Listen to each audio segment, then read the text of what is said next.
Okay, तो चलिए इस वाली वीडियो में हम बात कर लेते हैं बीजीपी के हिस्टोरिकल पार्ट की, राइट, बीजीपी की हिस्ट्री की।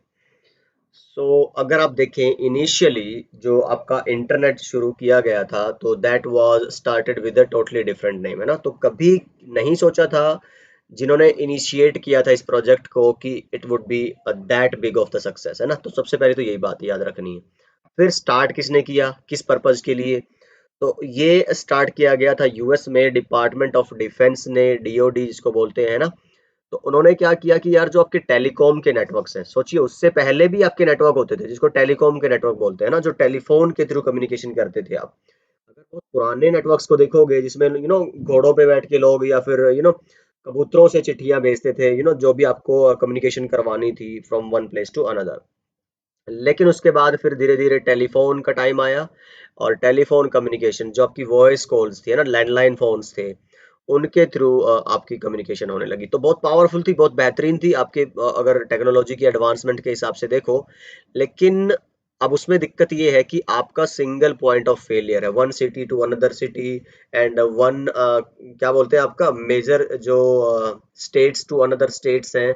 तो जो आर्मी की, अगर आप इंडिया की बात करो जैसे, तो आपका अंबाला से दिल्ली, है ना, अंबाला हमारी बड़ी ही स्ट्रेटेजिक एक लोकेशन है। तो अंबाला से कम्युनिकेशन आपका टूटता है दिल्ली का, तो that is a big problem for us, है ना। तो अगर किसी ना किसी तरीके से कोई एनिमी फोर्सेस आपकी टेलीकॉम के लिंक्स को ब्रेक करते हैं, तो वो मैनुअल रिकनेक्शन है पहली बात, और वहां पे एक या दो ही तो लिंक यूज कर सकते हो, आप कितने यूज करोगे टेलीफोन के लिंक्स। तो उनका कंसर्न ये था कि आप कुछ ऐसा करो कि आपके पास हमेशा कोई ना कोई बैकअप का पाथ अवेलेबल रहे, और वो जो पाथ मिले आपको, एक पाथ अगर डाउन होता है तो दूसरा पाथ खुद से ऑटोमेटिकली आप आए, मैनुअली उसमें कुछ करना ना पड़े, और ऐसे बहुत सारे आपके पास रास्ते हो। तो एक ये बेसिक आइडिया जहां तक मैंने पढ़ा है ना, जो मुझे समझ आया, तो ये था आपकी डेटा कॉम इंटरनेट वाले नेटवर्क को लेके आने के लिए। तो उसी के लिए अलग अलग तरह के डिवाइसेस, गेटवे, राउटर्स और ये फिर आए। बाकी जो डिवाइसेस थे फिर वो उनकी सपोर्ट के लिए, जैसे फायरवॉल है, सिक्योरिटी का धीरे धीरे कंसर्न बढ़ा तो फायरवॉल आ गई, है ना। फिर वायरलेस की नेटवर्किंग देनी थी आपको, वायर्ड तो सब मस्त चल रहा था, वायरलेस चाहिए था, फिर लोगों को दिक्कतें आ रही थी, जैसे जो आपके मोबाइल यूजर्स हैं, तो उनके लिए फिर आपने वायरलेस के एक्सेस पॉइंट बना दिए, फिर WLC वायरलेस लैन कंट्रोलर बना दिए। तो ये सब बाद की बातें, जो इनिशियल आई थिंक जो एक आइडिया था नेटवर्किंग का, तो वो ये था। फिर इन्होंने क्या किया, उसके पर्पज के लिए एक advance research project agency network start किया, जिसको डिफेंस का प्रोजेक्ट था ये, तो डी भी लगाते हैं इसके आगे, डारपा नेट भी इसको बोल देते हैं, ठीक। इंटरनेट का एंसेस्टर था, यही एक नेटवर्क हुआ करता था, सिंगल नेटवर्क। और इसमें जो नेटवर्क्स को, डिवाइसेस को एक दूसरे से जोड़ने के लिए जो आपकी प्रोटोकॉल यूज की गई थी, उसका नाम था गेटवे टू गेटवे आपकी प्रोटोकॉल, है ना। तो शायद मैंने लिखा होगा कहीं ना कहीं पे, ये था gateway to gateway routing protocol, GGP, है ना। तो सेंटर में एक आपका नेटवर्क था, और उसमें जो आपके मल्टीपल डिवाइसेस, मल्टीपल लोकेशंस के बीच में राउटिंग करवानी थी, तो ये वाली आप यूज करवाते थे। और मैंने बताया भी था आपको शायद किसी वीडियो में कि दो तीन यूनिवर्सिटीज थी आपकी, गूगल करोगे पता चल जाएगा कौन सी यूनिवर्सिटीज थी वो यूएस की, उनको जोड़ा गया था सबसे पहले इस आरपानेट के अंडर। फिर धीरे धीरे लगा कि यार ये तो बड़ा सही है, और कम्युनिकेशन का बहुत बेस्ट तरीका है, शेयरिंग कर पा रहे हो आप, तो आपको मल्टीपल लोकेशन तक खुद से जाना नहीं पड़ रहा है, और आपको कोई हार्ड ड्राइव, अगर आपने पुरानी हार्ड ड्राइव देखी हो तो इंशाल्लाह वो उस टाइम पे उन जैसा बेस्ट कुछ नहीं था, पर आज हम सोच कर भी that's a strange thing it looks likes to us, है ना। आप साइज देखना, 5 MB हार्ड ड्राइव आईबीएम की, बहुत पुरानी, तो you will get the idea what I am trying to say. तो ऑटोनोमस सिस्टम्स का कोई कॉन्सेप्ट नहीं था। तो ये जो जीजीपी थी आज के टाइम की, जो आईजीपीज हैं, ओएसपीएफ वगैरह, उनकी तरह काम करती थी। तो धीरे धीरे फिर क्या हुआ, इस नेटवर्क को किया गया एक्सपेंड, है ना। बहुत सारी कंपनीज थी, कॉर्पोरेट हाउसेज थे, एंटरप्राइजेज, जिन्होंने देखा कि यार ये तो बड़े सही चीज है। जैसे आईबीएम ने सोचा कि यार मेरी यूएस में इतनी ब्रांचेज है, अगर मैं किसी तरह उन सबको एक साथ जोड़ पाऊं तो वो तो कितना बेहतरीन होगा, है ना। तो उन्होंने कांटेक्ट किया होगा आरपानेट से, उन्होंने बोला होगा कि यार आप अपने नेटवर्क से हमें भी कनेक्टिविटी दे दो। तो उन्होंने कहा कि यार ये भी एक अच्छा आइडिया, कि क्यों ना इसको कमर्शलाइज किया जाए, कॉर्पोरेटाइज किया जाए, और पैसा कमाया जाए, इकोनॉमी के अंदर इसको यूज किया जाए। तो जी कर दिया गया शुरू आई थिंक। और उसके बाद मुझे भी एक दो बुक पढ़नी है इसके ऊपर ना, तो मैं बड़ा इंटरेस्टेड हूँ इस वाले मामले में। तो मैंने रखी है डाउनलोड करके, तो लेट्स सी कब मैं वो बुक पढ़ पाता हूँ। और आपके साथ जरूर शेयरिंग मैं लाऊंगा, शेयर करूंगा उसकी जितनी भी लर्निंग्स होंगी हमारी। है ना, ताकि आपको उतना टाइम ना वेस्ट करना पड़े वो बुक्स पढ़ने में। मुझे तो खैर मजा आता है, चाहे कैसे मर्जी टाइम निकालूं। बट एनीवे, धीरे धीरे क्या हुआ, जब आप हर एक कस्टमर को, हर एक एंटरप्राइज को जोड़ते जा रहे हो, डिफॉल्ट राउटिंग होती थी और उस टाइम पे कि किसी को लाया आपने, बस सारे की सारी ट्रैफिक किसको भेजनी, ये कुछ ऐसा था। ये देखो कि ये एक सेंट्रल नेटवर्क हुआ, ठीक, जिसमें आपने मल्टीपल साइट्स को, मल्टीपल डिवाइसेस को किससे जोड़ दिया है, जीजीपी, ये प्रोटोकॉल थी। और फिर मान लो ये एक आईबीएम ने अपनी साइट्स ऐसे जोड़नी चाहिए ना, तो सारे के सारे कैसे जुड़ते थे, आप डिफॉल्ट राउटिंग से जुड़ते थे। आपको बस अपन कहाँ तक भेजना है, इस नेटवर्क तक, और बाकी कम्युनिकेशन इसकी सरदर्दी थी वो। पर सोचो यार कि जब ये इतना बड़ा हो जाए नेटवर्क स्केल में, कि जब बहुत सारे कस्टमर्स हैं और उनके मल्टीपल साइट्स हैं, तो थोड़े बहुत स्केल तक तो ये ठीक था, चला था, बढ़िया था, बखूबी, कोई दिक्कत नहीं।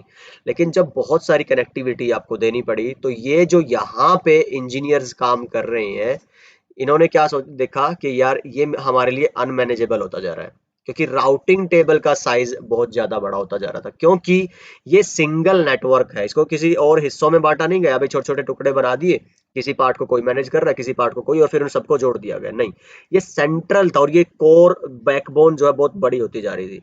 और एक पार्ट में अगर चेंज करते हैं ना, तो बड़ी बात क्या थी, उसका इफेक्ट दूसरे पार्ट में ही पड़ना था, क्योंकि डायरेक्टली कनेक्टेड था सारा का सारा।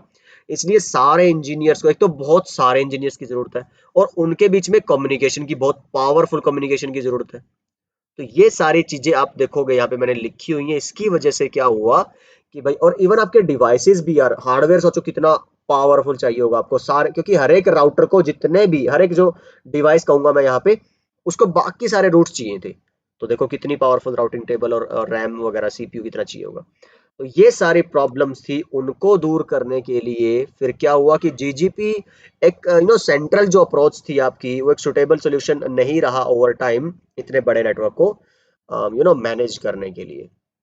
तो क्योंकि ये क्या है आपका, यहाँ पे एक लाइन लिखी होगी मैंने कहीं पे ना, one more thing to handle big network, such one big network, है ना, तो एक ही बड़ा नेटवर्क था ये।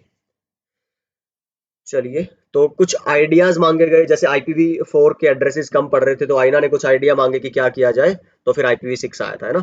तो ऐसे ही इस पे जब आइडियाज मांगे गए थे, तो एरिक रोशन, एक ये अपने प्रोग्रामर, उन्होंने ये RFC, इनिशियल आप बोल सकते हो कि ऑटोनोमस सिस्टम्स के ऊपर पहली बार बात हुई थी उनकी इस RFC मैंने तुम्हें बताया था लास्ट वीडियो में, है ना।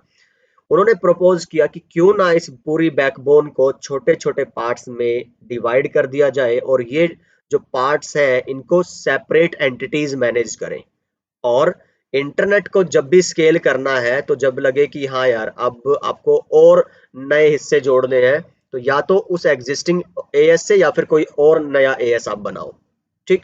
मान लो कोई एक नई कंट्री है और वो इंटरनेट पे आना चाहती है, तो वो क्या करेंगे, अपना वहां एक सर्विस प्रोवाइडर या इंटरनेट सर्विस प्रोवाइडर बनेगा, उसको एक एएस नंबर मिलेगा, और वो फिर बाकी जितनी भी कोर या बैकबोन है उससे जुड़ जाएगी, ठीक। तो इस तरह से स्ट्रेच एक्सपेंड करते जाओगे आप, और आप एक सिंगल कोर को, एक ही नेटवर्क को बड़ा नहीं करते जा रहे हो, ठीक। तो और उनको ऑटोनोमसली कंट्रोल कर, मतलब ये है कि अब किसी गवर्नमेंट का, किसी एक एजेंसी का उनके ऊपर कंट्रोल नहीं है कि भाई इंटरनेट को कोई अकेला बंदा, अकेली गवर्नमेंट, अकेली कंट्री हैंडल कर रही है, नहीं, हर कंट्री की जो भी सर्विस प्रोवाइडर या आईएसपी है, वो खुद को खुद मैनेज करेगी। हाँ, लेकिन जब वो एक दूसरे को जोड़ेंगे, जैसे बीजीपी की हेल्प से ना, तब फिर कुछ certain parameters, rules and regulations हैं, वो फॉलो करनी पड़ती है, वो करनी पड़ेंगी, ठीक। लेकिन अपने आप में एयरटेल को कोई जवाबदेही नहीं है आइडिया से, या फिर आपके जियो से या टाटा से, नहीं, वो सेपरेट एंटिटीज है। उन सेपरेट एंटिटीज को बोला गया था ऑटोनोमस सिस्टम्स। और फिर उनको जोड़ने के लिए, देखो, ऑटोनोमस सिस्टम के अंदर की राउटिंग के लिए था आपका आईजीपी, यहां से ये बात अच्छी समझ में आएगी अब। और मल्टीपल ऑटोनोमस सिस्टम्स को जोड़ने के लिए फिर आई थी बीजीपी, इसीलिए इसको बोलते हैं inter AS communication, inter AS routing protocol, BGP को, ठीक। तो अब ये सारी बातें फिर यहाँ पे देखोगे आप, वही हमने लिखी है। और पहचानने के लिए फिर क्या किया गया था, किसको एएस नंबर दिया गया था, है ना। चलो जी, तो इसको इंटरनेट क्यों बोला गया, ये भी एक बड़ी इंटरेस्टिंग सी स्टोरी है। इन शॉर्ट मैंने यहाँ पे लिखा दो तीन लाइनों में, क्योंकि उनको इंटर नेटवर्क्स बोला गया था, एक सेंट्रल नेटवर्क था, उसको तोड़ दिया गया छोटे छोटे पार्ट्स में, और आपस में जुड़े हुए थे वो एक दूसरे से, है ना, या फिर आपको जोड़ने थे, तो इंटरनली कनेक्टेड होना चाहिए। और उस जो नेटवर्किंग को बोला गया है ना, मल्टीपल एएस को जोड़ के जो नेटवर्किंग करी गई थी, उसको बोला गया था इंटर नेटवर्किंग, या फिर इन शॉर्ट इंटरनेट। ठीक है। उसके बाद फिर आपकी अलग अलग प्रोटोकॉल्स की बारी आई कि भाई जो एक ऑटोनोमस सिस्टम है उसमें राउटिंग करवाएं, तो आईजीपी डेवलप करनी। पहले तो आईजीपी डेवलप हुई थी, पहले ये भी सोचो आप, बीजीपी का तब तक कोई नामो निशान, कोई कॉन्सेप्ट नहीं था, है ना। तो आईजीपी जब लगा कि यार अब इंटरनेट कैसे क्रिएट करें, है ना, और मल्टीपल जो लोकेशंस हैं या फिर मल्टीपल आपकी कंट्रीज हैं, ग्लोबल कैसे लेके जाया जाए, क्योंकि आईएसपी और सर्विस प्रोवाइडर तो एक ही कंट्री तक सीमित है ना। तो जैसे एटीएनटी यूएस में थी, ऐसे इंडिया में टाटा पहली सबसे बड़ी है। उनको जोड़ने के लिए फिर क्या किया गया था कि भाई हाँ यार, अब आईजीपीज को एक्सपेंड ना करो, इनके लिए कोई अलग प्रोटोकॉल बनाओ। तो फिर बनी थी आपकी ईजीपी, जो पहली एक्सटीरियर गेटवे प्रोटोकॉल का नाम ही ईजीपी रख दिया गया था। लेकिन जो आईजीपी थी, रिप बनाई गई थी सबसे पहले, फिर उसमें एक एडवांस वर्जन 2 आया था, फिर उसमें दिक्कतें थी, फिर आईजीआरपी, ओएसपीएफ, आईजीआरपी और आईएसआईएस का एक अलग ही गेम है, कभी बात करेंगे स्पेशली इसके ऊपर अगर वीडियो लाए हम। तो कब ओएसपीएफ प्रेफर ना करके कब आप आईएसआईएस प्रेफर करो, और ये सब बातें उसमें करेंगे हम। और ठीक है, तो ये सब बातें यहाँ पे लिखी हुई है। पहली आई थी ईजीपी, ईजीपी में दिक्कतें थी, कुछ सालों तक इसको यूज किया, आई थिंक 4 या 5 साल। लेकिन उसमें एक तो क्या है, लूप अवॉइडेंस का मैकेनिज्म नहीं था। तो बहुत बड़ी बात ये है ना, कि अगर आपके इंटरनेट में लूप बना तो समझो फिर आप गए। ठीक। कन्वर्जेंस ओवर टाइम वैसे तो ठीक थी शुरू में तो, लेकिन जैसे जैसे आपने जोड़ते गए मल्टीपल एएसएस और वो सब एएसएन्स, तब फिर ये स्लो होती गई, है ना। हैंडल नहीं कर पाई, स्केल नहीं कर पाई आपके उतने बड़े इंटरनेट के साइज को। तो फिर हमने क्या किया, 89 में बीजीपी लॉन्च की वर्जन 1, पर इसमें भी दिक्कत थी कि ये क्लासलेस नहीं थी, क्लासफुल नेटवर्किंग को सपोर्ट करती थी ओनली, क्योंकि 1989 तक सबनेटिंग आई ही नहीं थी, बड़ी बात ये है। तो जब सबनेटिंग आएगी तभी तो फिर बीजीपी में कुछ चेंजेस लाएंगे। तो बीजीपी का फाइनल जो अभी आप वर्जन यूज करते हो 1994 के बाद, वो है वर्जन 4। ठीक है, और ये आरएफसी है उसकी। पर अगर आप देखो इसमें बहुत सारी इंप्रूवमेंट हो चुकी है ओवर टाइम। तो 4271 जो है, इसमें सारी लेटेस्ट फाइंडिंग्स आपकी ड्राफ्टेड है।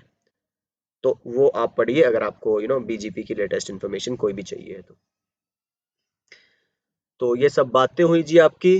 तो इंटर कंपेटिबल है, वैसे आपको कहीं जनरली वर्जन 4 ही मिलेगा, जनरली वर्जन 3 मिलेगा ही नहीं आपको। पर अगर है और आपने चेंज नहीं किया है तो वो इंटर कंपेटिबल है। बीजीपी V3 का राउटर बीजीपी V4 के राउटर से बात कर सकता है, पर बस होगा वही कि वो नेगोशिएट करके ये वाला वर्जन 3 पे आ जाएगा। जैसे ऑटो में स्पीड में होता था ना, या डुप्लेक्स में, एक साइड आपकी हाफ डुप्लेक्स है और दूसरे साइड आपका फुल डुप्लेक्स है, या फिर आपने दोनों साइड ऑटो कर रखा है, तो वो जो भी मिनिमम सपोर्टेड होगा वो उस पर काम करने लगते हैं। तो ये वही सीन है आपका। जीआरटी होता है ग्लोबल राउटिंग टेबल, बताएंगे हम, बात करेंगे कि जीआरटी क्या होता है और इनका सेपरेट अलग अलग राउटिंग टेबल कैसे बनती है, इंस्टेंसेस कैसे बनते हैं। तो यस, आई होप ये वीडियो इन्फॉर्मेटिव थी आपके लिए। कुछ हिस्टोरिकल कॉन्सेप्ट्स जो है वो क्लियर हुए होंगे, बेसिक एक आइडिया लगा होगा। अब थोड़ा सा ये लग रहा होगा कि हाँ यार, बीजीपी पिक्चर में है तो है क्यों, है ना, ऑटोनोमस सिस्टम्स है तो है क्यों, है ना, कैसे शुरू किया गया ये सारा कॉन्सेप्ट्स, और गेम क्या चल रहा है ना। और फिर अभी जैसे बीजीपी हो जाएगी और बाकी हम एसडी वैन और ये सब की बातें करेंगे, फिर हम और अगली जर्नी पे चलेंगे कि चलो यार, इतना तो हो चुका, ये तो था, है, अब आगे क्या। तो एसडी वैन और जो वाइड एरिया नेटवर्क्स हैं, बहुत अलग ही डायरेक्शन में जा रहे हैं अभी, क्योंकि सिक्योरिटी एक कंसर्न है। इतनी सारी राउटिंग की ट्रैफिक आप देखो पर सेकंड। आप आईओटी की बात करो जहाँ पे billions and billions of devices आपको नेटवर्क पे लाने हैं, फिर उनको कैसे हैंडल करें। वैन के जो डिवाइसेस है वो कितने पावरफुल होंगे, उनके सॉफ्टवेयर कितने पावरफुल होंगे, IPv6 आपको लाना पड़ा, उसमें कितनी एडवांसमेंट्स हो रही हैं। तो बहुत सारी इंटरेस्टिंग सी चीजें हैं। बीजीपी के बारे में भी बात करेंगे कि बीजीपी फ्यूचर है या फिर कोई और प्रोटोकॉल है, एसडी वैन में बीजीपी यूज कर रहे हैं या फिर कोई और प्रोटोकॉल। तो बहुत सारी बातें हैं जो हम धीरे धीरे फिर आगे जैसे बढ़ते रहेंगे बातें करेंगे। तो आई होप दिस वीडियो में इतना काफी है। बात करेंगे फिर किसी और कॉन्सेप्ट की, ये भी एक बड़ा इंटरेस्टिंग छोटा सा कॉन्सेप्ट है, अगली वीडियो में इसकी बात करेंगे। एंड यस, तब तक अपना ख्याल रखिए, सीखते रहिए और सिखाते रहिए। Bye bye.